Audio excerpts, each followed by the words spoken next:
Katamari Damacy is a game that feels like it was made just for me. Okay, obviously it was a pretty big hit, so I'm sure there's lots of people that feel the same way. But there is a difference between connecting to something solely because of its quality and connecting to something because it feels like it was ripped straight out of your own brain, or at least a hypothetical version of your brain that's really good at making video games. Katamari Damacy, of course, is the kind that reaches me in a more meaningful way. It's the type of art that makes me feel seen, one of the first things I'd show to people to have them understand who I am as a person. Damacy means a lot to me on a personal level, and I picked it up more times in the past year alone than I've played some games ever. But like, who wouldn't be obsessed with this? We've all seen how this guy dresses, right? And we've heard this soundtrack? I mean, this is a game where in the span of a single 15-minute level, you'll start off a few inches tall getting terrorized by house pets that tower over you, until suddenly you're scooping up giant octopi and superheroes fighting kaijus and even entire islands.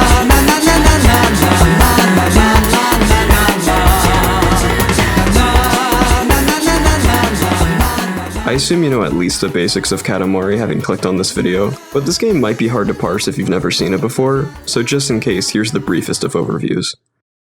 The king of all cosmos, a lowercase g god, went on a bender and accidentally destroyed every single star in the sky. So it's your job as his 5-centimeter tall son, the prince, to gather up objects from Earth for him to turn into constellations. Just go with it. The goal of each main level is to roll around this magical ball, the titular Katamari, and pick up things smaller than it until you reach or exceed the king's desired size within the time limit. As you keep rolling up objects, the Katamari gets bigger and bigger so you can grab bigger things and so on. You begin by picking up tiny objects like erasers and playing cards, and you'll end the level picking up people, trucks, maybe even entire buildings. It's wild. But despite the ridiculous increase in scope as the game goes on, I tend to just replay the first few levels. Up until just a week or so ago actually, the last time I had even seen the ending of the game was when I was a teenager. And that's weird, right? I've barely touched the sequels, which, while generally pretty derivative, are still more Katamari at the end of the day.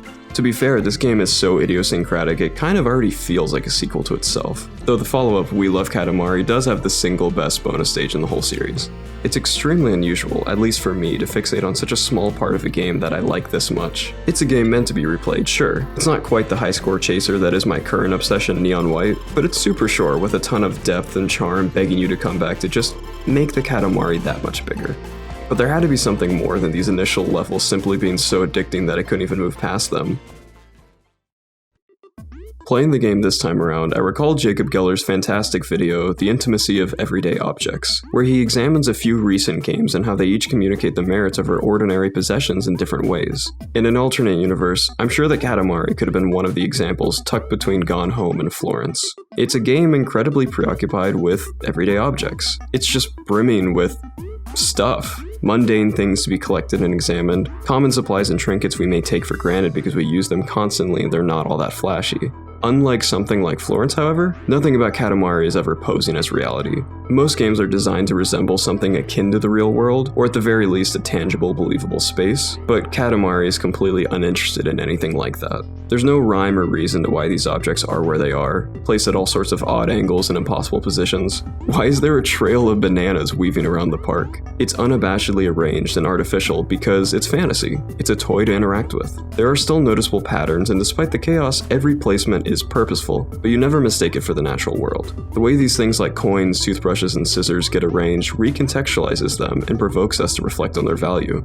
And it's probably not even their inherent worth, but more so a sentimental one that we give to them. It's a recurring motif across all of lead designer Keita Takahashi's games to feature the ordinary world from a new perspective in order to emphasize its importance. The unfortunately all but unplayable Nobi Nobi Boy continues down the path Katamari started, albeit in a much more abstract direction. And the more recent, not to mention underrated Watam has you directly controlling these objects, now personified as sentient creatures with their own communities and rituals. And he actually announced a brand new game the very morning I finished the script, and I have no doubt it's going to touch on similar ideas as well. However, these themes of domesticity start to dissipate as the game progresses. Despite having a very unusual premise, Damacy does follow pretty standard formulas on a structural level, and later stages get predictably longer and bigger, which is not at all a bad thing by itself. These very standard gameplay tropes exist for a reason, and I was initially excited enough to play through them, but the late game stages are definitely missing something. As the Katamari reaches over a meter tall, you become an absolute menace to society, and the undertones of black comedy rise up to the surface. This side of the game was always apparent, what with the king's dialogue and the very anarchic nature of the game itself, but once you roll up a building filled with people and you're forced to listen to their collective screams of panic, not to mention you're repeatedly reminded of the fact that everything you roll up is going to later be blasted into outer space and made into a constellation, yeah, it stops being fun if you fixate on it. I'm starting to wonder if maybe it's this tone shift that's the reason I don't usually make it this far in the game, but there's more here yet. Human beings can't really fathom the scale of this game. Alright, when I say it like that, I make it seem like the designers crafted some sort of Lovecraftian work of art that even they can't possibly comprehend. And that's exactly what they did. No, not really. It's just that in a way that's possibly fundamental to our existence, it's really hard for us as people to grasp something so far away from our normal perspective. So, the king of all cosmos destroyed all of the stars, right? There are thousands of millions of stars in the Milky Way alone. We can't count that high, frankly. And we can't even really understand what it would be like to be a 300-meter behemoth rolling around the ocean. The game does its best to make the process of growing from a few centimeters up to almost a kilometer smooth and unobtrusive. And it might be too good at it, because the effect is that with only a few minutes having gone by, you're already rolling up entire bridges, wondering how you could have ever started off the size of a mouse. The fences and buildings were originally obstacles, and you could not wait until they stopped halting your progress. And initially, it really is so satisfying to finally steamroll over them and rip them out of the ground. But quickly you just get used to it. It is a great magic trick. It's so gradual that it feels earned and believable. But then the novelty wears off and it feels like nothing has changed. And I think the game is completely aware of this. Just as this sense of complacency sets in, the game gets really wacky. You start seeing things that further cement the notion that you haven't really progressed at all. Like this fish that's just inexplicably the size of a building. It doesn't look like a giant fish as maybe it would have on ground level. It just looks like a fish that's smaller than you. We started off with the perspective of literal ants and we evolved into giants. Everything is different, but simultaneously nothing is. More and more, I wish I could just go back to those opening levels, rolling around the kitchen, still causing havoc, but being firmly aware of my place in the world.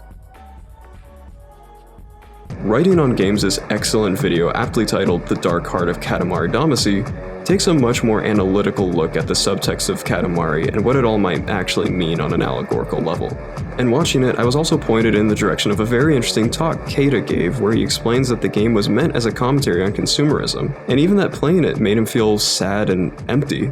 Wait, what? He did say this with a few years distancing him from the release of both Damacy and We Love Katamari, the only sequel he had any involvement in. But still, this was a shocking revelation to hear that this game, so often heralded as one of the most upbeat and wholesome things in its medium, had such a negative effect on its creator. I feel the same way about the disposable society. I think I successfully expressed my cynical stance towards the consumption society by making Katamari, but still I felt empty when the objects were gone. I honestly would have thought I was reaching if I hadn't read this. I might have shrugged those weird feelings off as just a me thing, but this is exactly the complacency I had felt, at least towards the end of the experience.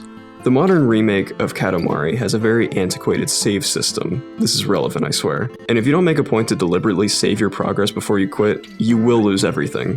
When playing this game during the writing of this video, I, perhaps ironically, lost all my progress and had to yet again replay the first couple of levels. At that point, it just felt like fate. Or maybe a curse, honestly. This again is a title that reminds you of the importance of everyday objects, and hopes you'll have a new appreciation for them after you log off. I still think the saving functionality is bad, but between that and the game's social commentary, I have to wonder if it was made this way to make the act of putting the game down more deliberate, further driving home its themes. I'm really not sure what to make of all this. So, Katamari is a fun game, but if you play for too long it makes you feel empty inside? The more I think about this game and my previous resistance to engaging with it as a whole, my desire to only stick with the more innocent first half, it just feels even more contradictory and challenging. Am I avoiding confronting a deeper truth by ignoring such a large part of the game?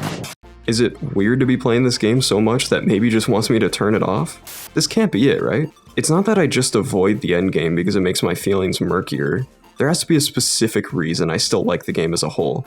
What is it? What is it about these objects? What is it about this world that's so compelling? What is it that...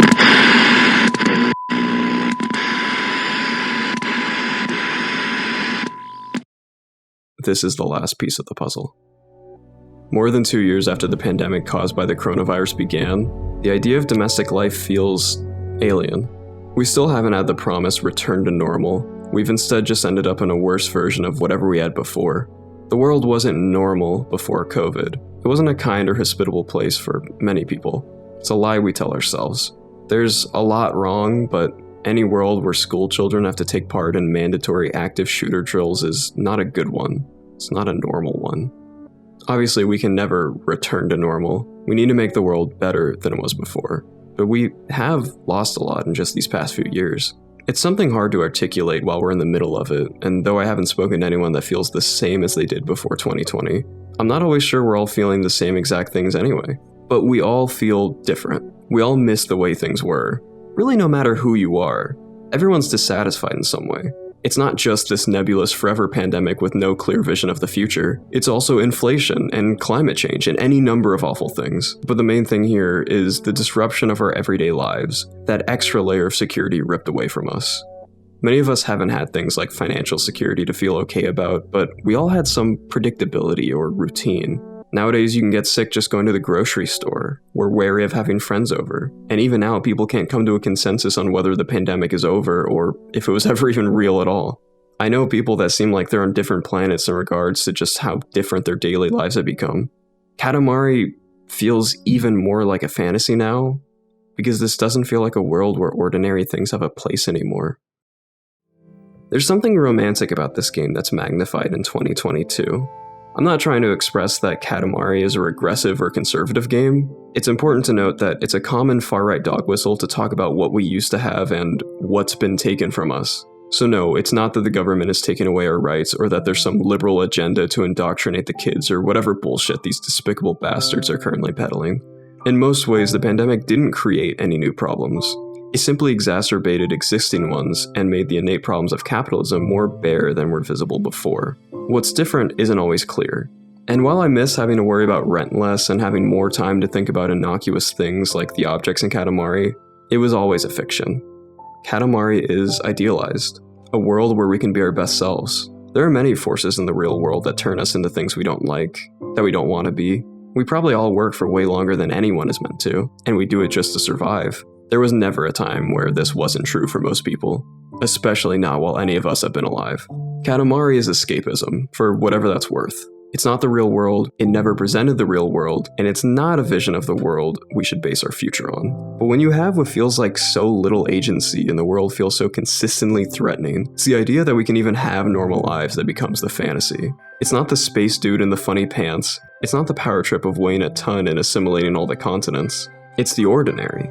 Maybe it's so difficult to fight for change because we've been working so hard to just get by that we forget what makes it all worth fighting for. In case I haven't made it clear, the majority of the problems in the world are systemic. No amount of conspiracy theories that make bad things happening go down easier will actually appease you in the end. The world can be complex and scary, but it is understandable.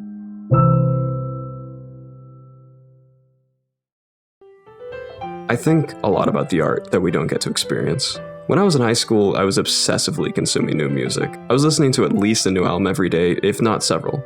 I'm only 22 now, so obviously I'm not done having new experiences, but in some aspects I do know my taste and I've settled into my ways. Even though I still want to understand and enjoy everything I hear talked about, it's just not gonna happen.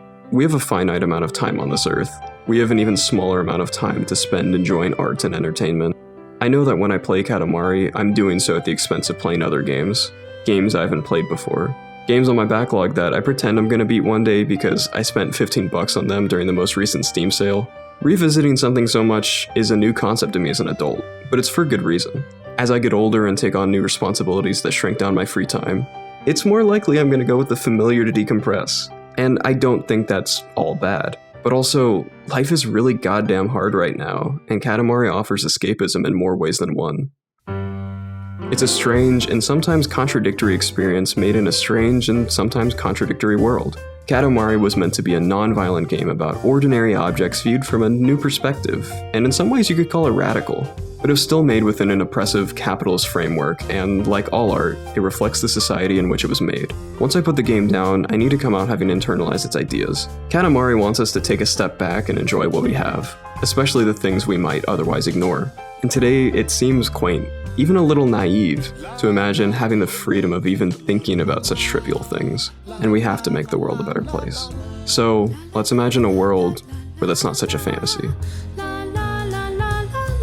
Hi, thank you for making it to the end. If you'd like to support the channel to help me spend more time and effort creating these videos, please check out my Patreon where you can give as little as $1, and it all helps out. I promise that not all the videos will be as heavy as this or the last one. There's lots of bonuses you can get too, like director's commentaries or your names in the credits like these people you see here. But no matter what, thank you for watching.